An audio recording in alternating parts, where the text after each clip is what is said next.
नमस्कार दोस्तों, स्वागत है आप सभी का एक बार पुनः हमारे यूट्यूब चैनल पर। उत्तराखंड सामान्य अध्ययन का पेपर 2 आज हम आंसर की देखने वाले हैं, जिसमें हमारे पास 20 प्रश्न थे। तो स्टार्ट करते हैं इसको। इसमें पहले प्रश्न से शुरुआत करेंगे। तो पहले प्रश्न में दिया गया है, टी टूरिज़्म योजना का जो संचालन है राज्य के किन जनपदों में किया जा रहा है। तो टी टूरिज़्म योजना के अंतर्गत होता क्या है, राज्य सरकार ने योजना चलाई टी टूरिज़्म। इस योजना के अंतर्गत चाय के बागानों में घूमने गए हुए जो टूरिस्ट होते हैं उनसे न्यूनतम शुल्क वसूला जाता है और उस न्यूनतम शुल्क के बदले उन्हें चाय के बागानों में घुमाया जाता है और चाय के प्रोडक्शन से रिलेटेड जानकारियाँ उनको दी जाती हैं। चाय के उत्पादन से संबंधित जो भी जानकारी होंगी वो उनको दी जाती है टी टूरिज़्म योजना के अंतर्गत। तो राज्य के कुछ जनपद अल्मोड़ा, बागेश्वर, चंपावत और नैनीताल जनपद जो होंगे इसमें शामिल हैं। तो हमारा जो ऑप्शन नंबर बी होगा इसका आंसर होना है कि अल्मोड़ा, बागेश्वर, चंपावत और नैनीताल जनपद में टी टूरिज़्म योजना का विकास किया जा रहा है। इसके अंतर्गत हो क्या रहा है, चाय के बागानों में घूमने आने वाले जो टूरिस्ट होंगे उनसे एक न्यूनतम शुल्क वसूला जाएगा और इसके बदले उन्हें चाय के बागानों में घुमाया जाएगा और उस चाय के प्रोडक्शन से रिलेटेड जानकारियाँ उनको दी जाएगी। तो प्रश्न नंबर 2 की तरफ हम बढ़ने वाले हैं। प्रश्न संख्या 2 में हमें क्या दिया गया है, निम्न में से नैनीताल में स्थित नहीं है। तो 4 ऑप्शन हमारे पास दिए हैं, संस्थान संबंधित हैं। इसमें दिया गया है कि नैनीताल जनपद में स्थित नहीं है। तो यहाँ पर पहला ऑप्शन है प्रशिक्षण एवं सेवा योजन निदेशालय, जो नैनीताल जनपद में स्थित है। तो ऑप्शन नंबर ए सही होगा। ऑप्शन नंबर बी राष्ट्रीय पादप एवं जैविक अनुसंधान केंद्र, ये भी नैनीताल में स्थित है, यानी ये भी सही होगा। ऑप्शन नंबर सी हमें दिया गया है शैलेश मटियानी पुस्तक संग्रहालय, ये भी नैनीताल जनपद में है। इसका आप स्थान नोट कर सकते हैं, रामगढ़ में ये स्थित है। तो रामगढ़ में आपका शैलेश मटियानी पुस्तक संग्रहालय होगा। ऑप्शन नंबर डी हमारे इस प्रश्न का आंसर होना है, जिसमें हमें दिया गया है कृषि एवं अनुसंधान केंद्र।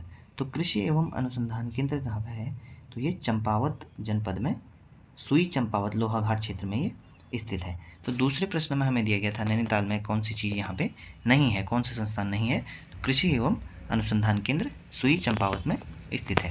प्रश्न संख्या 3 की तरफ चलते हैं। 3 में क्या दिया गया है हमें, इसमें हमें 18वीं वन रिपोर्ट से संबंध में प्रश्न पूछा गया है। तो क्वेश्चन नंबर 3 में निम्न कथनों पर विचार कीजिए तथा सही विकल्प का चयन कीजिए। पहले कथन पर हम देखते हैं। पहला कथन क्या दिया है, 18वीं वन रिपोर्ट के अनुसार राज्य में वृक्ष आच्छादन 1231.14 किलोमीटर स्क्वायर क्षेत्र पर है। तो ये बिल्कुल सही होगा। ऑप्शन नंबर जो कथन नंबर 1 हमें दिया है वो सही है। कथन नंबर 2 में 17वीं वन रिपोर्ट की तुलना में वृक्ष आच्छादन में 230.14 वर्ग किलोमीटर की वृद्धि हुई है। तो यह भी बिल्कुल सत्य है। इस बार 18वीं वन रिपोर्ट के अनुसार क्या हुआ था कि वृक्ष आच्छादन में वृद्धि का जो पता चला वो 230.14 वर्ग किलोमीटर है। राज्य के कुल क्षेत्रफल के 2.30% भाग पर वृक्ष आच्छादन है। तो यह भी सत्य होगा, यानी कि हमारे तीनों कथन सही थे। ऑप्शन नंबर ए क्या हो जाएगा, आंसर होगा। तो तीसरे प्रश्न का आंसर हमारे पास ए है। अगले प्रश्न की तरफ बढ़ते हैं। अगला प्रश्न हमारे पास दिया है, उत्तराखंड विधानसभा में मनोनीत आंग्ल भारतीय सदस्यों के कालक्रमानुसार व्यवस्थित कीजिए। तो इसमें हमें आंग्ल भारतीय सदस्यों की जो नियुक्ति उत्तराखंड विधानसभा में हुई थी उसके संबंध में प्रश्न पूछा गया है। तो इस प्रश्न का आंसर हम लगाएंगे कालक्रमानुसार। तो पहले यहाँ पे रेचेल वैलेंटाइन गार्डनर जो थे नियुक्त किए गए थे पहली विधानसभा में, तो पहले 3 होगा। इसके बाद मिस कैरॉन मायोर जो दूसरी विधानसभा में नियुक्ति की गई थी, तो पहली महिला भी होंगी। तो आप इसको नोट करेंगे कि पहली महिला आंग्ल भारतीय सदस्य उत्तराखंड विधानसभा में नियुक्त हुई थी। तो मिस कैरॉन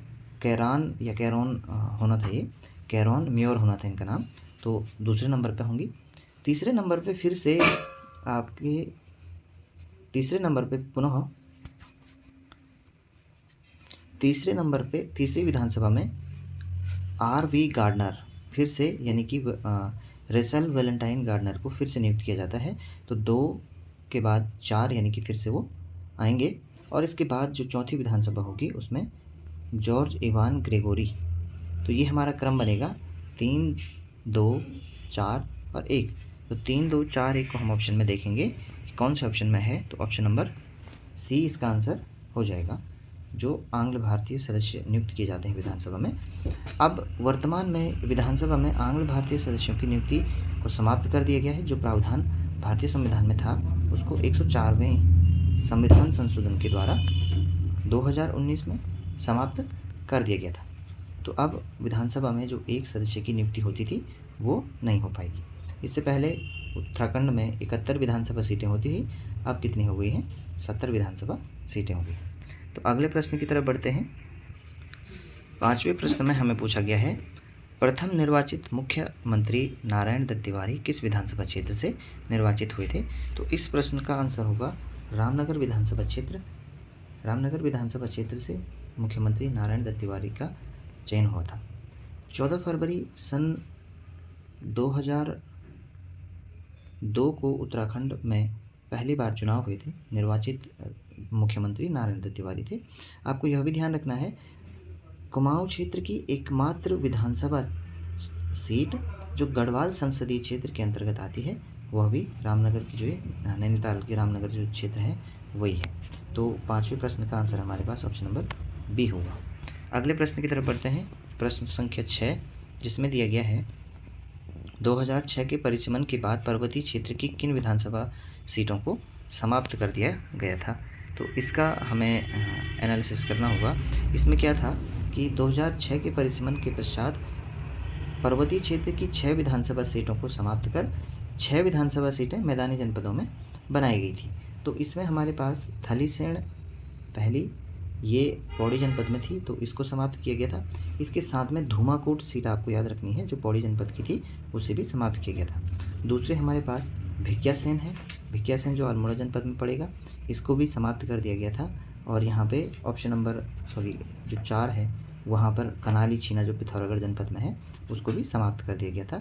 घनसाली और पुरोला दोनों सीटें जो हैं पर्वतीय क्षेत्र की हैं, परंतु ये मौजूद हैं अभी भी। आपको ध्यान रखना है, घनसाली टिहरी में पड़ता है और एससी के लिए रिजर्व सीट है। वहीं पुरोला उत्तरकाशी में पड़ता है जो एससी के लिए रिजर्व है। हमारा आंसर प्रश्न के अनुसार 1, 2 और 4 होगा। तो 1, 2 और 4 हमारा आंसर होगा। तो ये तो 3 सीटें थी जिनको समाप्त किया गया था।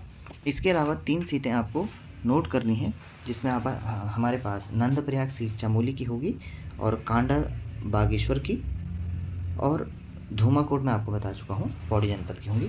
तो ये 3 सीटें और थी जो 2006 के परिसीमन के पश्चात समाप्त कर दी गई थी। अगले प्रश्न की तरफ बढ़ते हैं। अगला प्रश्न हमें दिया गया है, निम्न में से सुमेलित नहीं है। तो हमें इसमें से सुमेलित नहीं है वो ऑप्शन चुनना है। तो ऑप्शन नंबर ए हमें दिया है, गढ़वाली कविता सदैई तारादत्त गैरोला द्वारा लिखी गई है। तो ये बिल्कुल सही है। ऑप्शन नंबर ए में आप नोट कर सकते हैं, सन 1921 में तारादत्त गैरोला ने इस कविता की रचना की थी। ऑप्शन नंबर बी हमें दिया गया है, कत्यूर क्षेत्र में कुमाऊं परिषद की शाखा मोहन सिंह मेहता द्वारा खोली गई थी। यह बिल्कुल सत्य होगा। और इन्होंने इस क्षेत्र में कताई बुनाई केंद्र भी खोला था। तो ये भी बिल्कुल सही होगा। ऑप्शन नंबर ए सही है और बी भी सही है। ऑप्शन नंबर सी यहाँ पे थोड़ा सा टाइपिंग मिस्टेक हुआ था। ये अंग्रेज़ों को हिंदुस्तान से निकाल दो पुस्तक होनी थी ऑप्शन नंबर सी में, जो भक्तदर्शन ने लिखी है। तो ये ऑप्शन गलत होगा, क्योंकि ये पुस्तक भैरवदत्त धूलिया ने लिखी थी। तो ये आपको नोट करना है, अंग्रेज़ों को हिंदुस्तान से निकाल दो पुस्तक किसकी है? भैरवदत्त धूलिया की। आपको याद रखना है, भैरवदत्त धूलिया और भक्तदर्शन ने सन 1939 में एक पत्र का प्रकाशन लैंसडाउन से किया था, जिसका नाम क्या था? कर्मभूमि था।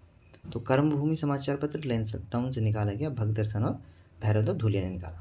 इसके बाद ऑप्शन नंबर डी हमें दिया गया था, हरिकृष्ण रतूड़ी ने 1910 में गढ़वाल का इतिहास लिखा था। तो यह बिल्कुल सत्य होगा। उन्होंने 1910 में इसको लिखा था और इसको प्रकाशित किया गया था 1928 में। यशवंत सिंह कठौजी के प्रयासों से ये बाद में प्रकाशित हुई थी। तो आपको याद रखना है, ऑप्शन नंबर डी इसका क्या होगा? आंसर होगा। वर्तमान में यशवंत सिंह कठौजी के प्रयासों से कहा जाता है कि इसका प्रकाशन किया गया था। इसके बाद अगले प्रश्न की तरफ बढ़ते हैं। अगला प्रश्न हमें दिया गया है, निम्न प्रश्न पर विचार कीजिए। तो इस प्रश्न को देखते हैं। कथन इसमें दिया गया है, गढ़वाल में वाटर रूल, यहाँ पे टाइपिंग मिस्टेक है, गढ़वाल में वाटर लू होना था, वाटर लू। गढ़वाल में वाटरलू की संज्ञा बैरिस्टर मुकुंदीलाल के संबंध में है, तो यह कथन बिल्कुल सत्य हो जाता। दरअसल 1937 में कांग्रेस उम्मीदवार जगमोहन सिंह जी से चुनाव हारने के पश्चात इनके संबंध में कहा गया वाटरलू। ठीक है, तो यहाँ पे कारण होना चाहिए था, तो कारण में क्या होता, 1937 में कांग्रेस उम्मीदवार जगमोहन नेगी से चुनाव हारने के कारण बैरिस्टर मुकुंदीलाल के संबंध में वाटरलू की संज्ञा दी जाती है। तो इसमें कारण भी सही होता और कथन भी सही होता, और जो कारण था वो कथन का सही स्पष्टीकरण भी होता। तो ऑप्शन नंबर ए इसका आंसर होना था। अगला प्रश्न हमारे पास है 9वें क्रम पे, सुमेलित नहीं है, तो इसमें कुछ पुस्तकें हैं और उनके लेखक दिए हैं। हिमालय की बेटी राधा भट्ट जी की पुस्तक है, तो ऑप्शन नंबर ए सही है। हिमालय का इतिहास मदन चंद्र भट्ट का है, तो बिल्कुल सही है। घराट व चाय आर.एस. टोलिया, तो ये भी बिल्कुल सही है। हिमालय भ्रमण ऑप्शन नंबर डी में गलत है, तो शेखर पाठक की पुस्तक न होकर किसकी है, पी बैरन। तो पी बैरन आपको याद रखना है कि पी बैरन की पुस्तक क्या है, हिमालय भ्रमण। तो ऑप्शन नंबर डी हमारा 9वें प्रश्न का आंसर होगा। इसके बाद अगले प्रश्न की तरफ बढ़ रहे हैं। इसमें दिया है सही विकल्प का चयन कीजिए, तो हमें कथन पढ़ने हैं और कथनों से निष्कर्ष निकालना। राज्य शैक्षिक अनुसंधान एवं परीक्षण परिषद देहरादून में स्थित है, तो ऑप्शन नंबर जो कथन नंबर 1 है वो बिल्कुल सही है। कथन नंबर 2 हमें इसके गठन से संबंधित दिया गया है कि 17 जनवरी सन 2002 को इसका गठन नरेंद्र नगर में किया गया, तो यह भी बिल्कुल सत्य है। 2007 में इसका मुख्यालय या कार्यालय देहरादून स्थानांतरित किया गया, तो यह गलत होगा क्योंकि वर्ष 2006 में इसका कार्यालय देहरादून स्थानांतरित किया गया था। तो हमारे पास कथन 1 और 2 सही होंगे, यानी ऑप्शन नंबर बी हमारा इसका आंसर होने वाला है। अगले प्रश्न को देखते हैं। अगला प्रश्न हमें दिया है भारत संघ के विलय के समय टिहरी राज्य का राजा कौन था, यानी टिहरी का जब विलय भारत में हुआ तब टिहरी का राजा कौन था, तो मानवेंद्र शाह वहाँ पर शासक थे। तो आपको ध्यान रखना है जो पंवार वंश के अंतिम शासक होंगे मानवेंद्र शाह, 1 अगस्त 1949 आपको ध्यान रखना है, 1 अगस्त 1949 आपको ध्यान रखना है, जिसमें टिहरी का विलय भारत संघ में कर दिया गया। तो आंसर होगा हमारा मानवेंद्र शाह। अगला क्वेश्चन देखते हैं। अगला क्वेश्चन हमारे पास दिया है निम्न युग्मों में से जो सही युग्म होगा उसका चयन कीजिए। तो सही युग्म का चयन करेंगे, इसमें हमारे पास सही युग्म दिया गया होगा। तो बैराटगढ़ का किला, आपको पता है बैराटगढ़ का किला देहरादून में पड़ता है, बैराटगढ़ी में। और इसके बाद बिसाड़ का किला जोशीमठ, तो ये गलत होगा, पहला भी गलत हो गया है। तीसरा मनीला का किला, ये सल्ट क्षेत्र पड़ता है अल्मोड़ा जनपद में, तो यह भी गलत होगा। इसके बाद यह है हमारे पास चौथे में खगमरा का किला, जो अल्मोड़ा जनपद में भीष्मचंद द्वारा निर्मित कराया गया था, तो इसका आंसर होगा ऑप्शन नंबर डी में केवल 4 इसमें क्या है, सुमेलित है। इसके बाद अगला प्रश्न हमें दिया गया है औपनिवेशिक कुमाऊं और गढ़वाल के, अगला प्रश्न हमें दिया गया है 13वें क्रम पे, जिसमें हमें दिया गया है औपनिवेशिक कुमाऊं और गढ़वाल के निम्नलिखित में से किस कमिश्नर ने राजस्व पुलिस प्रणाली का प्रारंभ किया था। तो इसका आंसर राजस्व पुलिस व्यवस्था का आरंभ हेनरी रेमजे द्वारा 1874 में किया गया था। आपको पता होगा राजस्व पुलिस व्यवस्था उत्तराखंड में 1874 में लागू की गई थी। यहाँ पर कमिश्नर ट्रेल का नाम आया है, इसमें कन्फ्यूजन नहीं होनी चाहिए। ट्रेल ने पटवारी व्यवस्था की शुरुआत की थी 1919 में। तो 1919 में जब ट्रेल ने पटवारी व्यवस्था की शुरुआत की थी, इसी पटवारी पद को राजस्व पुलिस का सर्वोच्च अधिकारी किसने नियुक्त किया था, वो हेनरी रेमजे ने किया था। तो राजस्व पुलिस का सर्वोच्च अधिकारी पटवारी को नियुक्त कराया हेनरी रेमजे ने। तो उत्तराखंड में राजस्व पुलिस व्यवस्था सर हेनरी रेमजे ने चलाई थी 1874 में, ये आपको ध्यान रखना है। अब अगले प्रश्न की तरफ बढ़ते हैं। अगला प्रश्न हमारे पास होगा, अगला प्रश्न है हमारे पास ब्रिटिश शासन के दौरान कुमाऊं में भूमि को क्या कहा जाता था। यह प्रश्न पटवारी परीक्षा में पूछा गया है। तो ब्रिटिश शासन काल में कुमाऊं में भूमि को थात कहा जाता था। क्या कहा जाता था, थात। ये टाइपिंग मिस्टेक के कारण यहाँ पर याद हुआ है, ऑप्शन नंबर बी में थात होना था। तो थात भूमि को कहा जाता है और भूमि के स्वामी को थातवान कहा जाता था। तो भूमि थात कहलाती थी और भूस्वामी थातवान कहलाता था। तो 14वें प्रश्न का आंसर बी में थात होना था, जो टाइपिंग मिस्टेक के कारण याद हो गया था। तो आपको ध्यान रखना है, नोट कर लीजिएगा कि थात का अर्थ भूमि होता है और थातवान का अर्थ भूमि स्वामी होता है। अगला प्रश्न हमारे पास दिया गया है, उत्तराखंड का वह प्रथम राजनेता कौन था जिसे असहयोग आंदोलन के दौरान जेल भेजा गया था। तो ये प्रश्न काफ़ी प्रचलित है। 1921 के दौरान मोहन सिंह मेहता जो बागेश्वर जनपद से संबंधित थे, उनको प्रथम बार उत्तराखंड से जेल भेजा गया था। तो उत्तराखंड से प्रथम व्यक्ति अगर पूछता है जेल कौन गए थे, तो मोहन सिंह मेहता, यानी ऑप्शन नंबर ए इसका आंसर होना है। तो 15 का आंसर हो जाएगा आपका ए। अगले प्रश्न की तरफ बढ़ते हैं। अगला प्रश्न हमारे पास दिया है, उत्तराखंड राज्य आंदोलन की निम्नलिखित घटनाओं को आरोही क्रम में लगाइए। तो यहाँ पे प्रश्न थोड़ा सा पूछने का तरीका इसका अलग है, जिसमें हमें घटनाएं दी गई हैं और उनका हमें आरोही क्रम लगाना है, यानी हमें बढ़ते क्रम में इसको व्यवस्थित करना होगा। तो हमारे पास पर्वतीय विकास परिषद की स्थापना आप नोट करेंगे 1969 में हुई थी। इसके बाद कुमाऊं परिषद का कांग्रेस में विलय 1926 में हुआ था, तो ये आपको नोट करना है। कुमाऊं कांग्रेस की स्थापना पूछेगा तो 1912 होगा। उत्तराखंड युवा परिषद का गठन तो 1976 आपको ध्यान रखना है, 1976, तो ये हो जाएगा। अगला गणदेश सेवा संघ श्रीदेव सुमन जी द्वारा दिल्ली में बनाया गया था 1938 में। तो अगर हम इसे आरोही क्रम में लगाएंगे तो बढ़ते हुए क्रम में हमारे पास पहले आएगा 2, यानी कुमाऊं परिषद का विलय, तो 2 होगा। इसके बाद हमारे पास आएगा गणदेश सेवा संघ यानी 4, और इसके बाद हमारे पास 1, और लास्ट में हमारे पास होगा 3, यानी उत्तराखंड युवा परिषद की स्थापना। तो हमारे पास क्रम बना 2, 4, 1, 3। तो 2, 4, 1, 3 हम ऑप्शन में देखेंगे तो 2, 4, 1, 3, 2, 4, 1, 3 हमारे पास ऑप्शन नंबर बी दिया गया है। तो इसका आंसर होगा ऑप्शन नंबर बी। तो सभी के सन आपको इनकी स्थापना वर्ष आपको याद रखनी है, तो इसे नोट कर लीजिएगा। अगले प्रश्न की तरफ बढ़ते हैं। अगला प्रश्न हमें दिया गया है 17वें क्रम पर, उत्तराखंड क्रांति दल का संस्थापक अध्यक्ष कौन था। तो उत्तराखंड क्रांति दल बहुत महत्वपूर्ण आपको उत्तराखंड में एक संस्था दिखेगी, तो इसमें आंसर होगा option number A, D Pant. Devidatt Pant ji को इसके प्रथम संस्थापक अध्यक्ष के रूप में नियुक्त किया गया था। 24-25 जुलाई आपको याद रखना है, 24-25 जुलाई 1979 में इसकी स्थापना मसूरी में की गई थी।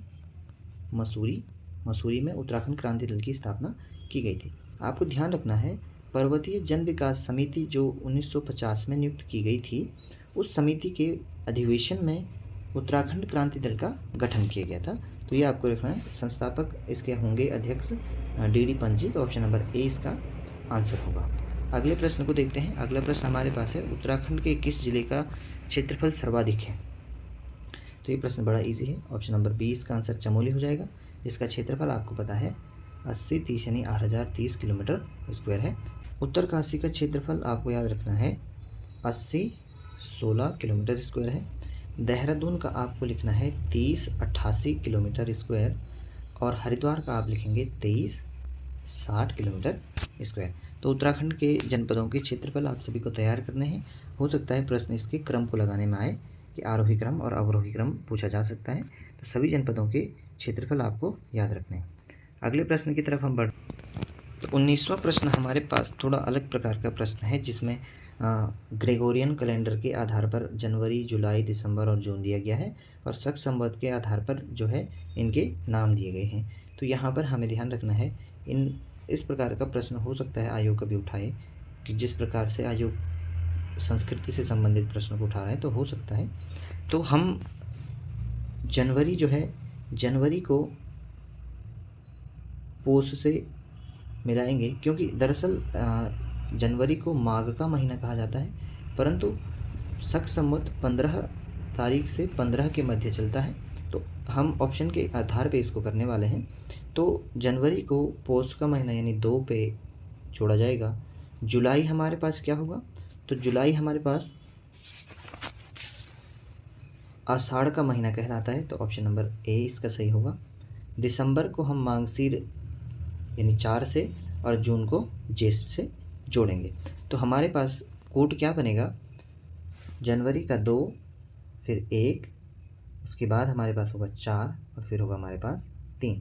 तो 2, 1, 4, 3 ये ऑप्शन नंबर ए हमारे पास दिया गया है, तो ये हमारा आंसर होगा।